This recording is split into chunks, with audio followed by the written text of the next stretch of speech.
I am not having a good podcast week.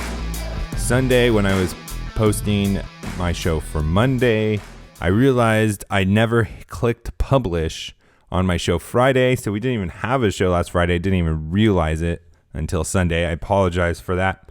Yesterday, I said we were going to talk about how important the social media strategies are in our companies and how unimportant critics are. And I didn't get to the second part. I ran out of time. And pets' heads are falling off. It's just a mess going on here. But we're going to get it together. We're going to finish that and talk about critics. And we're going to talk about a lot more. But I'm not going to say any more in case I run out of time again and I have to push it to the next show. Welcome to How to Build a Tent, the podcast on how to make you successful. My name is Matt Williams. Thank you for listening to the show. I appreciate you guys reaching out to me. I love hearing from you. There's a plethora of messages that I get, from compliments to encouragements to constructive criticism, which I love too. We should all be people that love constructive criticism.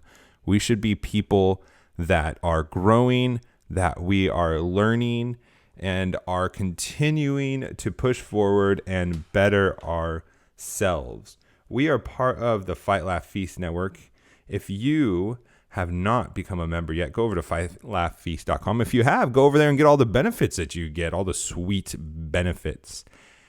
And you will be blessed. If you go over to fightlaughfeast.com, put in HtBT in the memo field, you will get a HtBT mug.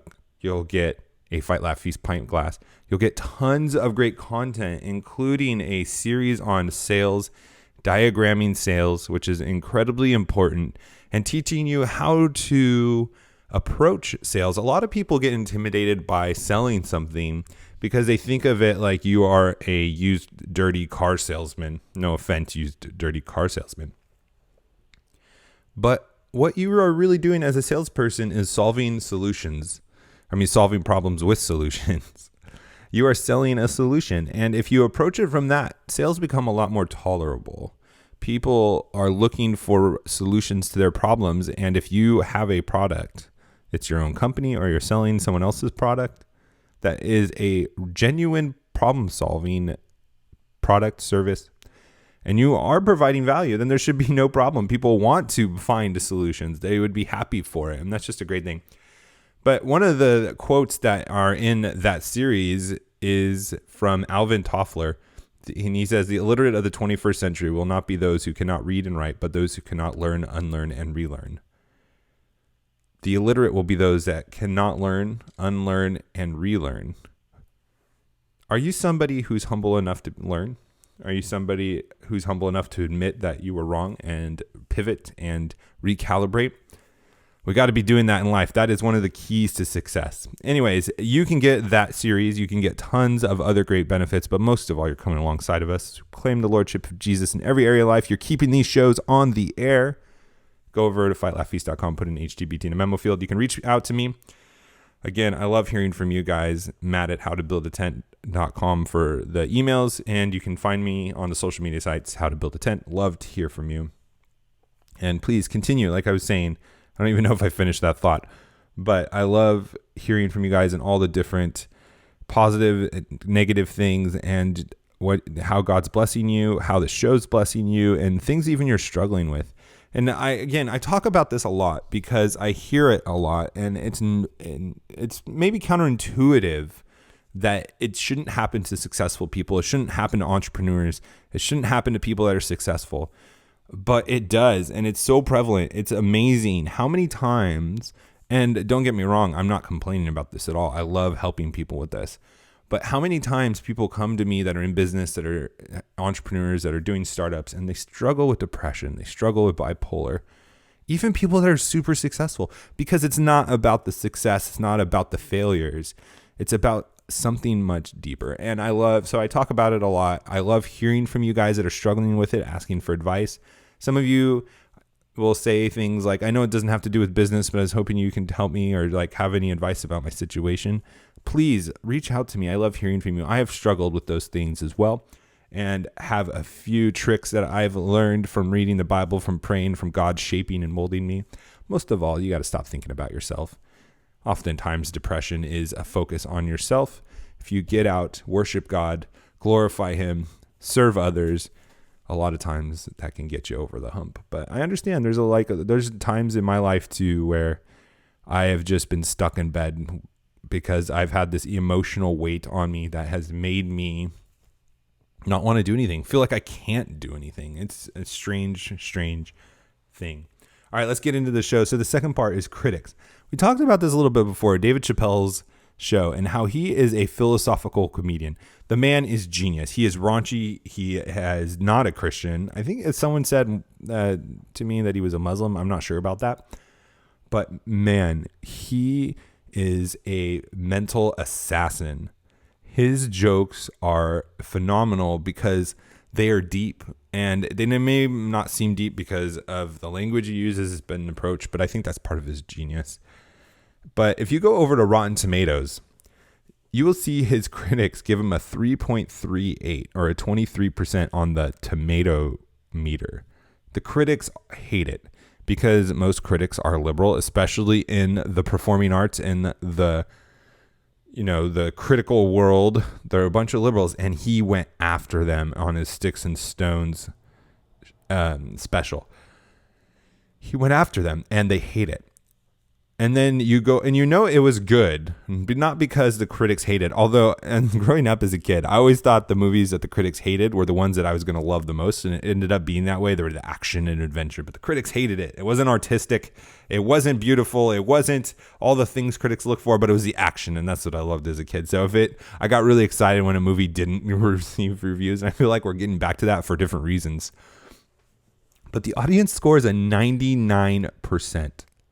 31,000 reviews, gets a 4.92, 23% compared to 99%. And that's insane. And that's just because of what he said. It wasn't because he all of a sudden stopped being funny. It wasn't because he all of a sudden stopped being a genius. I went over to just search somebody else who I didn't think was funny, but I knew was liberal, which isn't most comedians, honestly. But I went over to Amy Schumer. I think the niece of Chuck Schumer. She gets a 50% on her critic reviews and a 5% audience score. Now, I can kind of understand in movies where critics will like a movie that the audience doesn't like because of, the screenplay or the coloring, the shadowing, things that just the average lay person not in the movie industry like myself, I'm including myself in the lay category for movie production. As some of you know who used to watch my videos of the show, which I might be getting back into in some kind of different capacity coming soon. But I can understand that. But from a comedic perspective, there shouldn't be any criticism. It is either he's funny or he's not. And I listened to Cars and Coffee, Jerry Seinfeld, and all these comedians talking about the art and the industry. And it seems like that's what they say too. It's not about presentation, wardrobe, or, presence on the stage. I guess kind of a little bit presence on the stage, but you're funny or you're not. There should be no critical review of comedy. It should be, do people think it's funny? There should only be an audience score. The audience either loves it or hates it. That's comedy. But yet we have these critics. And I just want to bring this up because it reminds me, there's so many lessons in this, honestly. There's so many lessons on this, but this is the one that really drives home for me, that really stood out, is when we are creating a product, when we are creating a business, we need to know who our true customer is. These comedians, David Chappelle is successful because the audience gives him a 99% score. He is not a failure because the critics gave him a 23% score, because his customer is not the critics. There was 13 reviews. He's not selling 13 tickets. There's 31,000 audience score reviews. And he should not feel bad in any way, and I know he doesn't, for what the critics had to say, because the audience loved it, and his audience is his customer. So it is important for us to remember the problem we're solving and who we're solving it for. Because if you are not solving a problem for somebody, they're not going to get it a lot of times. And you're going to see that when you're coming up with ideas, when you're coming up with inventions, especially inventions that are outside the box, ideas that are outside the box, a service that's never been done before, you're going to get a lot of skeptics that are doubting you. and saying it's not a good idea because you're not solving their problem. And if you're going to be focused on those people and get their feedback, not that their feedback's bad and you shouldn't listen to it, but if you're going to focus all and put all of your weight into what they're saying, then you're going to miss the boat, because you need to be focusing on the feedback of your customers that you are solving a problem for and see if they like it. That's what matters. You're going to go through life with a lot of people being naysayers, a lot of people being negative, and you got to be able to decipher if that's important or not.